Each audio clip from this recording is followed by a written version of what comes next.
أعوذ بالله من الشيطان الرجيم بسم الله الرحمن الرحيم. So now that the people of Jannah are in Jannah and the people of hellfire will be in the hellfire, what's going to happen?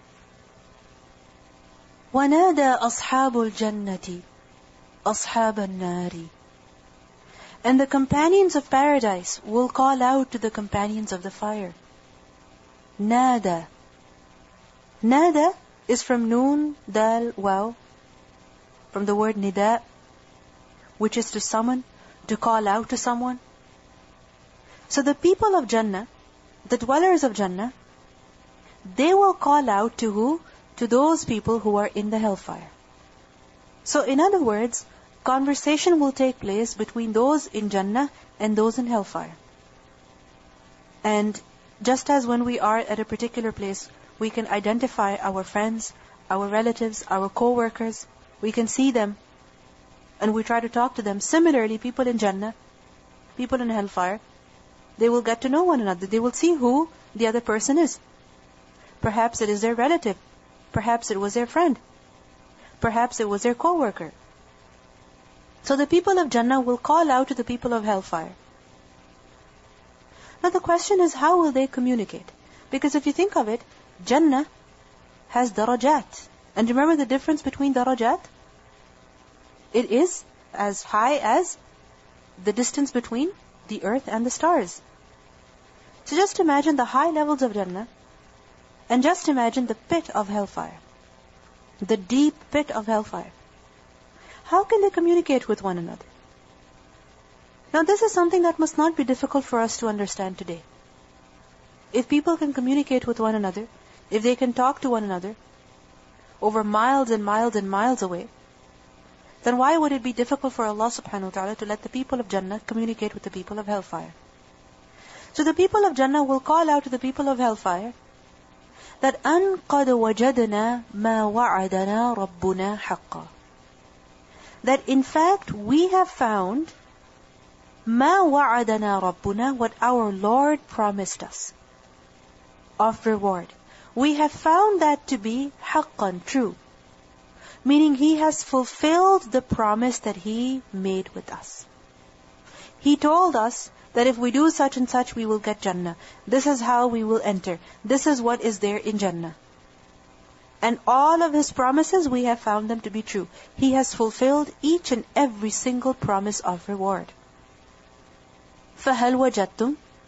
So, O people of hellfire, have you found مَا وَعَدَ رَبُّكُمْ حَقًّا, what your Lord promised you to be true? Whatever your Lord promised you of hellfire, of punishment, of retribution for wrongdoers, have you found it to be true? Has that been fulfilled as well? قَالُوا, they will say. Meaning the people of hellfire, they will respond, نَعَمْ, yes. Whatever our Lord promised us of hellfire, we have found it to be true. Whatever we were warned of, today we see it. فَأَذَّنَ مُؤَذِّنٌ بَيْنَهُمْ. Then an announcer will announce between them. أَذَّنَ, from Hamza, Dhal, Noon. أَذَّنَ is to announce, to make a call.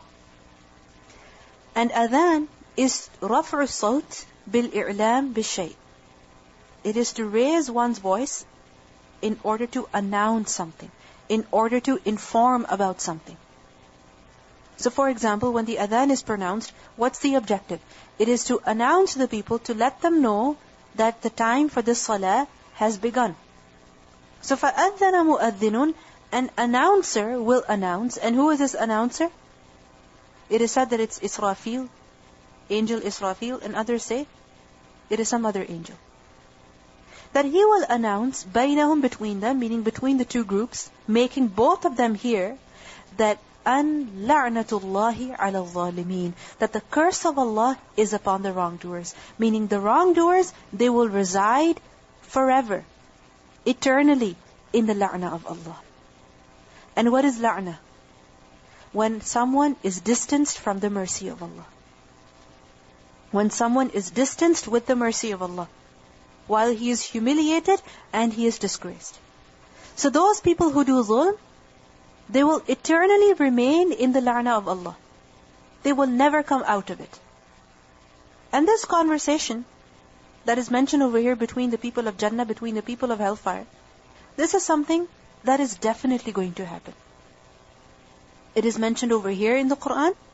It is also mentioned elsewhere in Surah Al-Saffat, ayat 55 to 59, where we learn that the people of Jannah, they will be talking to one another, and one of them is going to look down and he's going to see someone he knew in hellfire. That فَطَّلَعَ فَرَآهُ فِي سَوَاءِ الْجَحِيمِ, that he will look and see him, meaning his friend who used to tell him that really you're following the Quran. So he will see him in the midst of the hellfire. قَالَ تَاللَّهِ إِن كِتَّ لَتُرْدِينَ, he will say, by Allah, you almost ruined me. وَلَوْلَا نِعْمَةُ رَبِّي لَكُنْتُ مِنَ الْمُحْضَرِينَ, and if not for the favor of my Lord, I would have been of those brought into hell. أَفَمَا نَحْنُ بِمَيِّتِينَ, then are we not to die?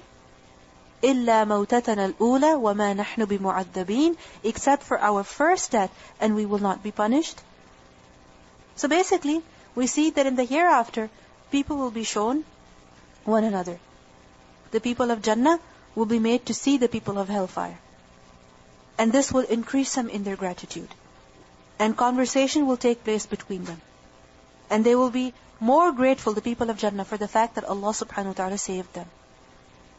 Who are the zalimeen? Who are the wrongdoers who will eternally abide in the curse of Allah? They are الَّذِينَ يَصُدُّونَ عَنْ سَبِيلِ اللَّهِ. They are those people who stop from the way of Allah. What does sad mean? It is to prevent oneself, to not go forward oneself, and it is also to stop others from going forward. So they stopped others, and they stopped themselves from the way of Allah. What is the way of Allah? The religion of Allah. Whether it means not letting someone accept it, or it is to not let someone follow it, or it is that a person himself does not follow the religion of Allah. He knows what it is, but he doesn't care to follow. Istikbar, arrogance. That no, I'm too high to follow this. I'm too above to follow this. I cannot accept this at all. I cannot do this. I cannot pray. I cannot wear such clothes. الَّذِينَ يَصُدُّونَ عَنْ سَبِيلِ اللَّهِ. They don't go forward in the way of Allah. They don't go forward in the way of Allah. And they don't even let others go forward in the way of Allah. Moreover, وَيَبْغُونَهَا, and they seek it to be, meaning they want it to be, عِوَجًا, crooked. Meaning they seek to display it as عِوَج. They seek to present the religion of Allah as crooked. What does عِوَج mean? عِوَج is from the root letters Ain, Waw, Jim, and it's used for intangible crookedness. So for example, if a statement, an opinion, is incorrect, that is what? Intangible crookedness. It's not correct. It's not how it should be. It's distorted. It's corrupted. So it's intangible crookedness, whether it is belief, or it is statement, or it is opinion, concepts, that which is crooked. So they wish to present the deen of Allah subhanahu wa ta'ala as crooked. How?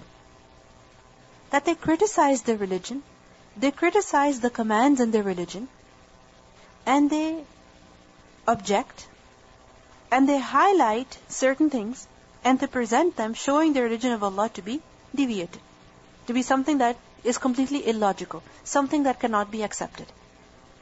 For instance, people say about the religion of Allah that, oh, you know, men are allowed to marry 4 wives. Why will they mention this? Why this only? And they will not mention about the fact that a man is responsible to provide for his wife, for instance. Why? Because they're trying to show the religion of Allah to be deviated, to be crooked.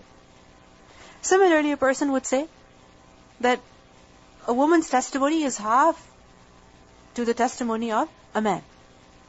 They will present it as crooked. They will not show that Allah subhanahu wa ta'ala is actually lifting the responsibility from a woman, that she alone is responsible for what she's saying in the court. Rather, she has a female companion with her. So they will say such things in order to criticize their religion, in order to make it appear as something that is deviated. This is the problem of these people. The problem over here is of their incorrect thinking, their incorrect approach. They're trying to defame the religion of Allah. وَيَبْغُونَهَا عِوَجًا وَهُمْ بِالْآخِرَةِ كَافِرُونَ.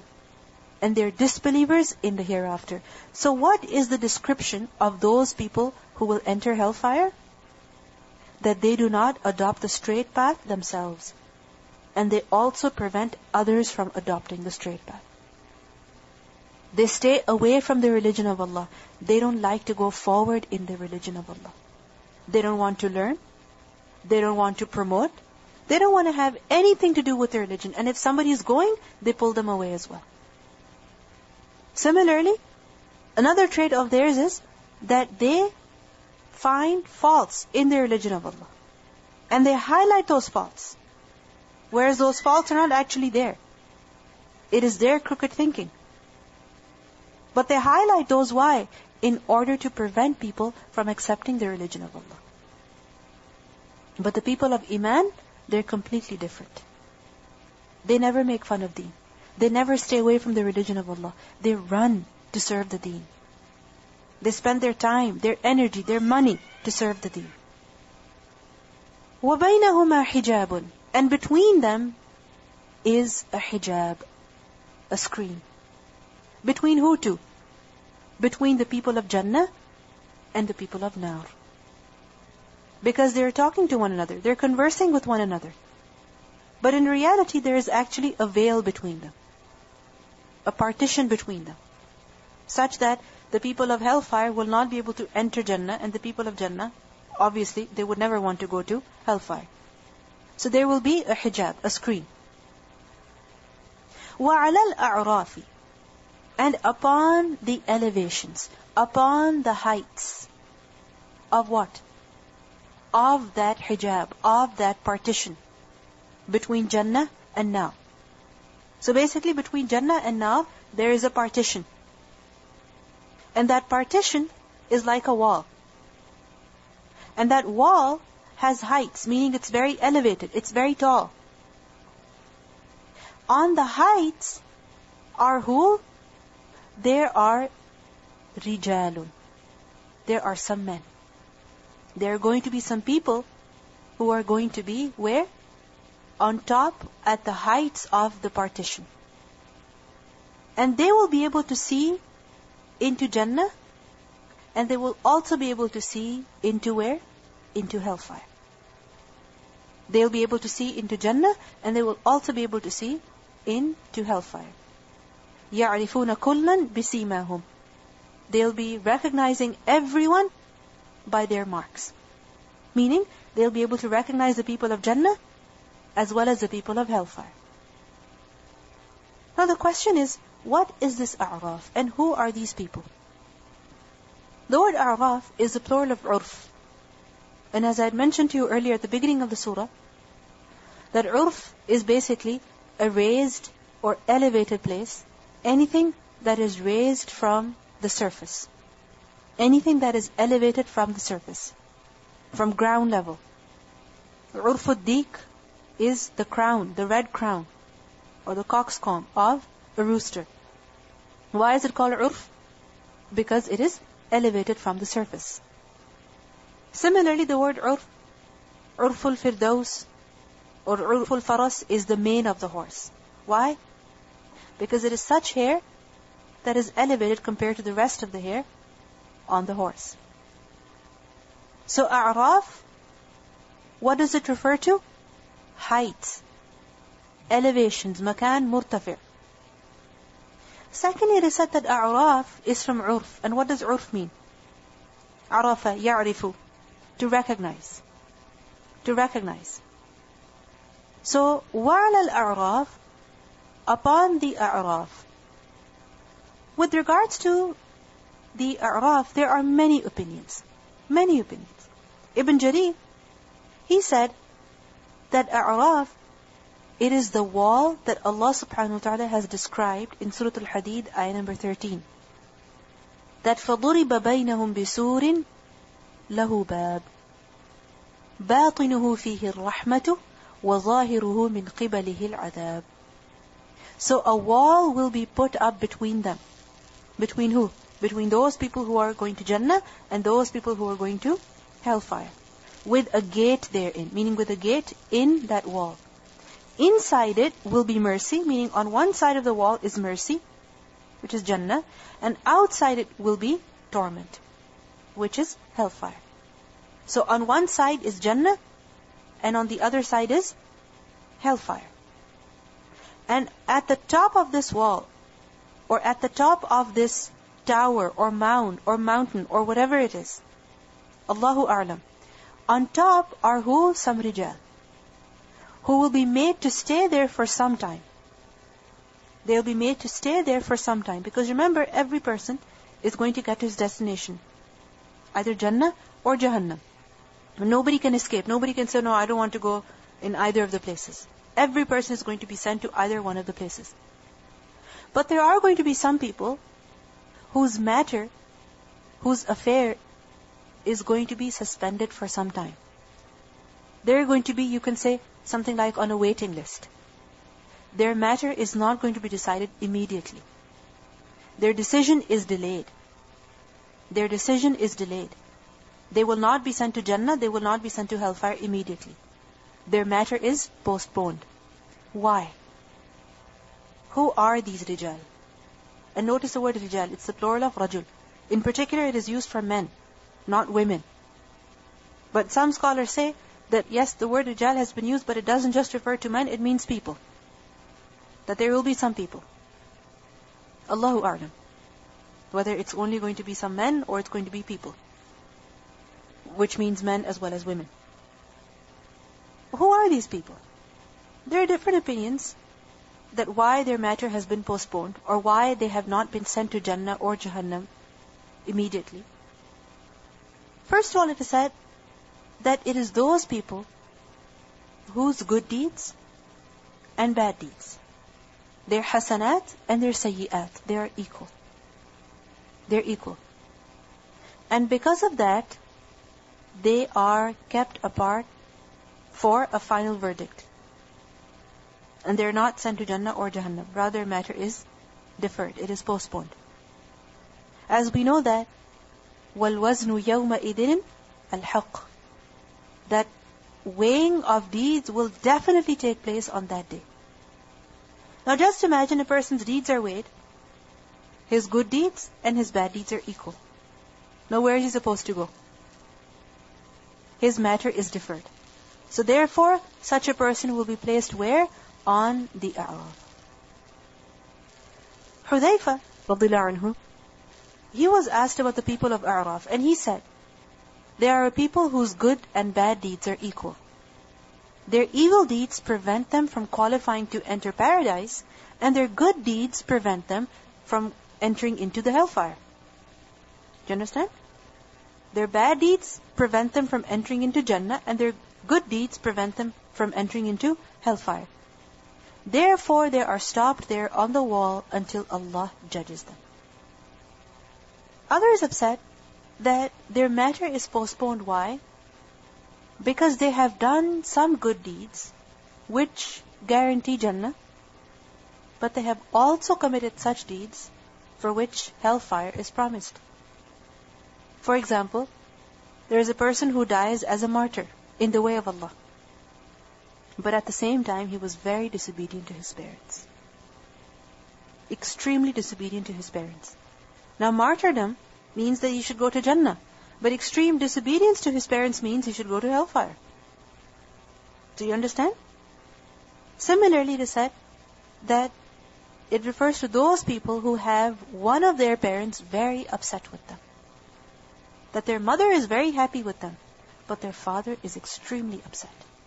Or their father is extremely happy, but their mother is very upset with them. So one of their parents is not happy with them. One of their parents is not happy with them. Isn't this scary? That a person has done a lot of good, But at the same time, he has done a lot of bad, because of which he is not entered into Jannah. And he's made to wait. Have you ever been on a waiting list or something like that?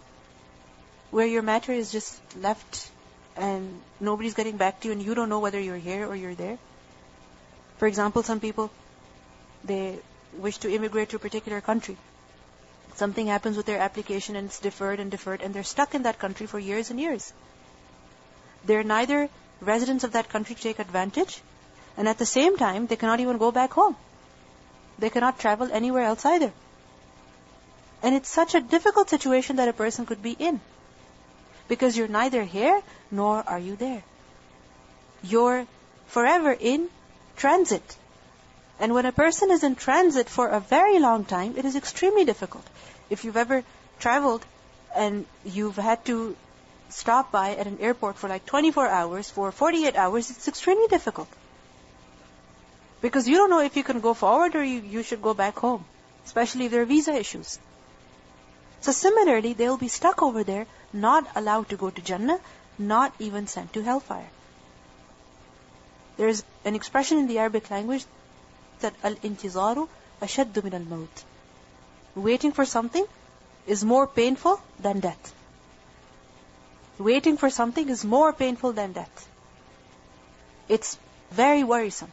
It's extremely difficult for a person to bear that waiting period. So they'll be made to wait over there. And just imagine, they can see people in Jannah and they can see people in hellfire and they don't know what's going to happen to them. It is also said that these people on the Araf, Araf is from Urf, and Arafa is to recognize someone. So who are these people? The second opinion is that they are those who are placed on the elevations, on the Araf, to observe the people in Jannah and to observe the people in hellfire. To recognize the people of Jannah and to recognize the people of hellfire. And they are ashabul ilm wal ma'rifah. They are people of knowledge and ma'rifah. And before they are sent to Jannah, they are made to stand at the Araf so that they can have a good view of Jannah and they can also have a good view of hellfire. Remember that there are different levels of yaqeen, aren't there? Different levels. So a person who has spent a long time learning, describing, studying about Jannah, about hellfire, in the hereafter, he'll be made to see both Jannah and hellfire. And this is a privilege that will be given to some people. This is a completely different interpretation. That being on the Araf is actually going to be a privilege for them. That they'll be able to see people of Jannah, they'll be able to see people of hellfire. As-Suddi, he said, Al-Araf is so named because its residents recognize the people. They will recognize the people of Jannah and Jahannam. So who are they? They are ulama and they're fuqaha, and they will recognize the people with their signs, so they will be made to stand over there to observe both places. يَعْرِفُونَ كُلًّا بِسِيمَاهُمْ. They will recognize all by their distinctive marks. Meaning, people of the Araf, they will recognize people of Jannah, and also they will recognize people of Jahannam. How will they recognize them? بِسِيمَاهُمْ. What is sima? Mark, distinctive mark, sign. So the people of Jannah will be recognized by their distinctive mark, and people of hellfire will be recognized by their distinctive marks as well. What are their distinctive marks? The people of Jannah, their faces are radiant. Their faces are white, glowing. And the people of hellfire, their faces are black, dark. In Surah Al-Imran, ayah 106, we learned, يَوْمَ تَبْيَضُّ وُجُوهٌ وَتَسْوَدُّ وُجُوهٌ. On the day, some faces will turn white, and some faces will turn black. Surah Abasa, ayah 38 to 41, وُجُوهٌ يَوْمَئِذٍ مُسْفِرَةٌ ضَاحِكَةٌ مُسْتَبْشِرَةٌ ضَاحِكَةٌ مُسْتَبْشِرَةٌ وَوُجُوهٌ يَوْمَئِذٍ عَلَيْهَا غَبَرَةٌ تَرْهَقُهَا قَتَرَةٌ. Some faces that day will be bright, laughing, rejoicing at good news. The people of Jannah, they'll be laughing. They'll be so happy. Their faces will be bright, radiant. And other faces that day will have upon them dust. Blackness will cover them. About the people of Jannah, Surah Al-Mutaffifin, ayah 24, we learn, تَعْرِفُ فِي وُجُوهِهِمْ نَضْرَةَ النَّعِيمِ. You will recognize in their faces the radiance of pleasure. So the people of the Araf, they will look at the people of Jannah and they will see radiance on their faces. Surah Al-Qiyamah, ayah 22, وُجُوهٌ يَوْمَئِذٍ نَاضِرَةٌ. Some faces that day will be radiant. Some faces that day will be radiant. So, the people of the Araf, they will يَعْرِفُونَ كُلًّا بِسِيمَاهُمْ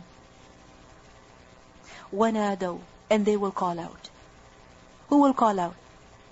The people of the Araf, as they're standing there, looking at the people of Jannah, looking at the people of Hellfire. They will call out to who? Ashab al-Jannah. They will call out to the people of Jannah. What will they say? An salamun alaykum. Peace be upon you. Peace be upon you. They will greet them. And this shows that the people of the Araf will be believers. Because what is a sign of a true believer? He greets. And he sends salam. They will say, Salamun alaykum. Lam yadkhuluha. They themselves have not entered it. Meaning, the people of the Araf have not yet entered Jannah. وَهُمْ يَطْمَعُونَ. But they hope. They wish. They hope to enter very soon. يَطْمَعُونَ is from طَمَعَ. And what does طَمَعَ mean? A strong desire, greed, craving for something. So as they're standing there, watching the people of Jannah, they cannot wait to enter Jannah. They have a strong desire, greed to enter Jannah immediately. وَهُمْ يَطْمَعُونَ. They're wishing, they're longing. It's like when people are waiting to get something, to get their results, or to get food from a line or something. They can't wait for their turn to come. They have a strong desire for it. As they see each person getting their result, getting their reward, they can't wait for their turn. Similarly, وَهُمْ يَطْمَعُونَ. And they will greet the people of Jannah, Assalamu alaikum. And if we understand the people of Araf to be those whose good and bad deeds are equal, then when they will see Jannah, they will hope for it, they will yearn for it. But if it's the scholars, if it's the Ahlul Ilm wal Ma'rifah, then Al-Hasan Al-Basri, he recited this ayah, لَمْ يَدْخُلُوهَا وَهُمْ يَطْمَعُونَ. And then he said, by Allah, Allah did not put this hope in their hearts except for an honor that He intends to bestow on them. So this wish has been put in their hearts, why? As an honor for them. That except for an honor that He intends to bestow on them. وَإِذَا صُرِفَتْ أَبْصَارُهُمْ. And when their eyes are turned, towards where? تِلْقَاءَ أَصْحَابِ النَّارِ. Toward the companions of the fire. So they will be looking at the people of Jannah. And then they will be made to see the people of hellfire as well. Notice the word صُرِفَت. صُرِفَت is from the root letter صاد رافة. And صرف is to turn away, to divert. And صُرِفَت, it is turned, it is diverted. Meaning, it is as though they don't want to look at the people of hellfire. They're being forced to look at them. They're made to look at them. They're made to see them. It's like when somebody is being punished, somebody is being yelled at. Can you look at them? It's embarrassing. You just look down. You just look down. You can't even look up at them. So similarly, the people of the Araf will not have the courage to even look at the people of hellfire, so they'll be made to see them. وَإِذَا صُرِفَتْ أَبْصَارُهُمْ. Their absar will be turned. تِلْقَاء. What does tilqa mean? Direction, towards. أَصْحَابِ النَّارِ. People of hellfire, قالوا, they will say, رَبَّنَا لَا تَجْعَلْنَا مَعَ الْقَوْمِ الظَّالِمِينَ. O our Lord, do not make us amongst those who do zulm. Because they know that they're not in Jannah yet. So imagine their fear. Especially if it's those people whose good deeds and bad deeds are equal. They're looking at the people of Jannah, wishing to enter. They're made to see the people of hellfire. And they're getting scared. And they're praying to Allah, our Lord, don't admit us in the wrongdoing people. Don't let us be amongst them. وَنَادَى أَصْحَابُ الْأَعْرَافِ. And the companions of the elevations, the people of the A'raf, they will call out to who? To rijalan, to some men. Which men? يَعْرِفُونَهُمْ, whom they will recognize, بِسِيمَاهُمْ, by their distinctive marks. And who are these people? These are the people of hellfire. When the people of the A'raf saw the people of Jannah, what did they say? Salamun alaykum. When they see the people of hellfire, they call out to them and they say, قالوا, they said, ما أغنى عنكم جمعكم وما كنتم تستكبرون. Your gathering, your accumulation, your collection is not of any avail to you today. And your arrogance is also not of any avail to you today. In the dunya, you spend your time collecting and collecting, accumulating. Where is all that money gone that you accumulated in your bank? Where is all that gold gone that you accumulated? Where are all those thousands and thousands of followers and fans that you had accumulated? Where are they today? Jamr, because Jamr is accumulation, whether it is money, or it is people, or it is followers, or it is your fans. Where are they? You had so many people admiring you. You had so many people looking up to you, following you, following every word that you were saying to them, looking at where you were going, what you were doing. They have not availed you at all today. وَمَا كُنْتُمْ تَسْتَكْبِرُونَ. And your arrogance as well, the fact that you were arrogant, that is also not of help to you today. So this is what they will say to the people of hellfire. In Surah Saba, ayah number 35, we learn, وَقَالُوا نَحْنُ أَكْثَرُ أَمْوَالًا وَأَوْلَادًا. And they said, we are more than the believers in wealth and children. وَمَا نَحْنُ بِمُعَذَّبِينَ. And we are not to be punished at all. Because many times people think like this, that if they have a lot of people supporting them, if they have a lot of people following them, then definitely what they're saying, what they're doing is good. Because if what they're saying was not good, then people would not be following them. But the fact is that great numbers, huge numbers, they're not everything. What is it that is a cause of success? The action itself. What a person is saying, what the person is doing. It's not having a lot of money. It's not having a lot of followers.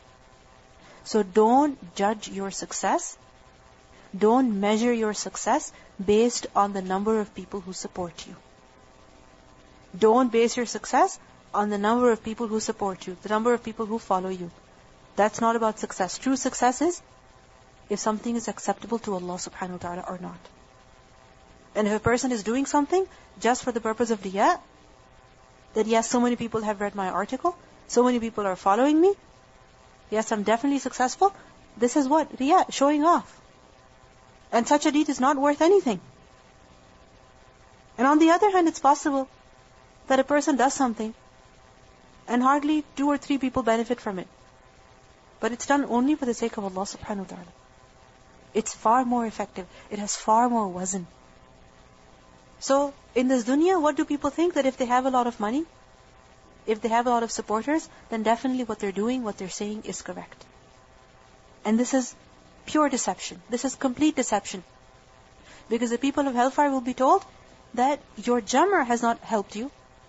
Similarly, your arrogance has not helped you at all.